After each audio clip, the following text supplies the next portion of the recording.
ஒரு முக்கியமான விஷயத்தை இங்கே பதிய வைக்க விரும்புகின்றேன் உங்கள் மூலமாக. நேற்று முன்தினம் அரசு அறிவிச்சிருக்கிறது, அனைத்து சட்டமன்ற உறுப்பினர்களுக்கும் புதிய வாகனம் இந்த அரசு வழங்குவதாக முடிவெடுத்து அறிவிச்சிருக்கிறீங்க. இல்லை, எங்களுடைய திராவிட முன்னேற்ற கழகத்துடைய நிலைமை இந்த அரசில் சபையில் நான் பதிய வைக்க விரும்புகின்றேன்.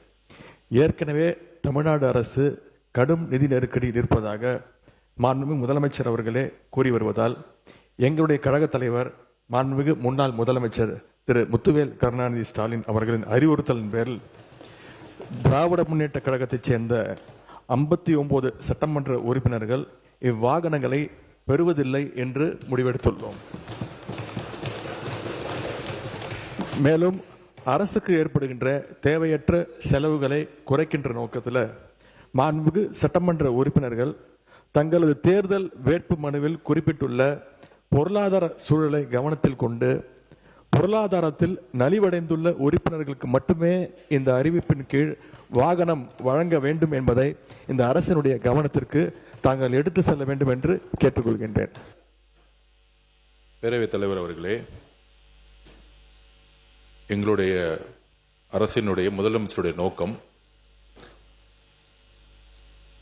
புதிதாக தேர்ந்தெடுக்கக்கூடிய மக்கள் மட்டுமல்ல, இதே சட்டமன்றத்தில் ஏழ்மையா இருக்கக்கூடிய சட்டமன்ற உறுப்பினர்களும் இருக்கிறாங்க.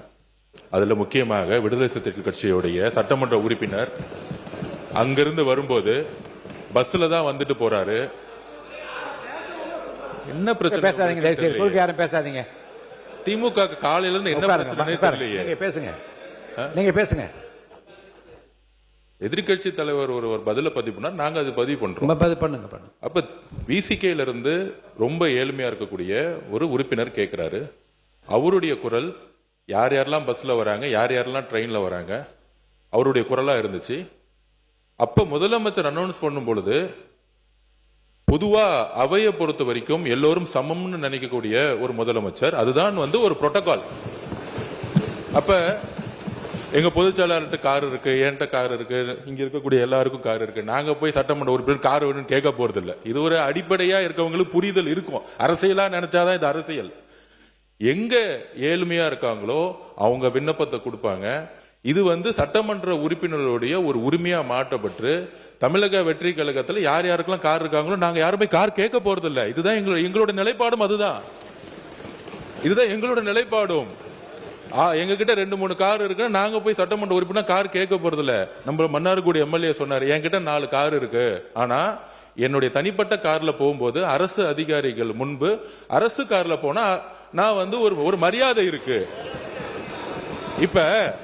இப்ப மாண்புமிகு எதிர்கட்சி தலைவர்கிட்ட 2-3 வீடு இருக்கு, ஆனா அரசு பங்களால இருக்கிறாருல்ல. அவர் லெட்டர் என்கிட்ட தான் கொடுத்தாரு, பொதுப்பணித்துறை அமைச்சரா என்கிட்ட தான் கொடுத்தாரு. எனக்கு அரசு துறையுடைய பங்களா வேணும்னு கொடுத்தாரு. உடனே நம்ம கேட்க முடியுமா?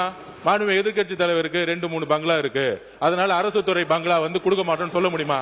எங்களுடைய முதலமைச்சர் சொன்னாரு, அவர் கோரிக்கை கொடுத்தாரு, உடனடியா கொடுத்துருவோம்னு சொன்னோம்.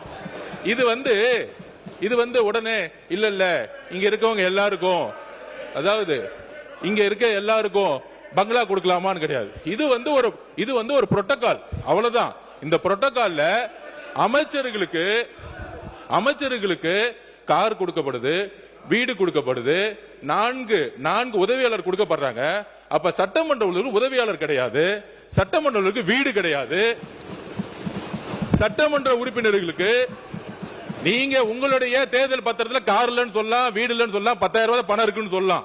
ஆனா எங்க கிட்ட பல்வேறு சட்டமன்ற உறுப்பினர்கிட்ட எங்க கட்சியில் சொந்த வீடு இல்லாதவங்க இருக்காங்க, கார் இல்லாம இருக்காங்க. அது மாதிரி மற்ற கட்சிகளையும், தாவேகா மட்டும் இல்ல, எல்லா கட்சியும் கம்யூனிஸ்ட் தோழர்கள் அங்கிருந்து வராங்க. அந்த மாரிமுத்து அண்ணன் கிட்ட கார் கிடையாது. இதுதான் கம்யூனிஸ்ட் தோழர்களுடைய நிலைப்பாடு. அப்ப ஒரு அறிவு பெறும் பொழுது இந்த கட்சியோடைய சட்டமன்ற உறுப்பினர், இந்த கட்சியோடைய உறுப்பினர்களுக்கு அறிவிப்பு வராது. முதலமைச்சர் பொதுவா எல்லோருக்கும் ஒரு அறிவிப்பை கொடுக்கிறாரு. அதுல தமிழக வெற்றி கழகத்தோட நிலைப்பாடு, ஏற்கனவே கார் இருக்கவங்க அப்ளை பண்ண மாட்டாங்க, இதுதான் நிலைப்பாடு. இது எல்லா கட்சியோட நிலைப்பாடு அப்படிதான். ஆனா அறிவிப்பு தனி செயலாளர் அறிவிப்பு, ஒரு சட்டமன்ற உறுப்பினர் 3 லட்சம் மக்களை போய் பார்க்க வேண்டிய நிர்பந்தம் இருக்கு, அவரோட தொகுதிக்கு போக வேண்டிய நிர்பந்தம் இருக்கு. ஊர்ல இருந்து வர வேண்டிய நிர்பந்தம் இருக்கு. அதனால இது ஒரு உரிமையா பண்ணிருக்காரு தவிர இதுல ஆடம்பரம் காருங்கிறது ஆடம்பரம் கிடையாது. மக்களை சந்திக்கக்கூடிய ஒரு தேவை. ஊழல் இல்லாத சட்டமன்ற உறுப்பினர்களுக்கு கார் இன்னைக்கு தேவை. மக்களை பார்க்க போனோம். அதுதான் நாங்க பதிவு பண்றோம்.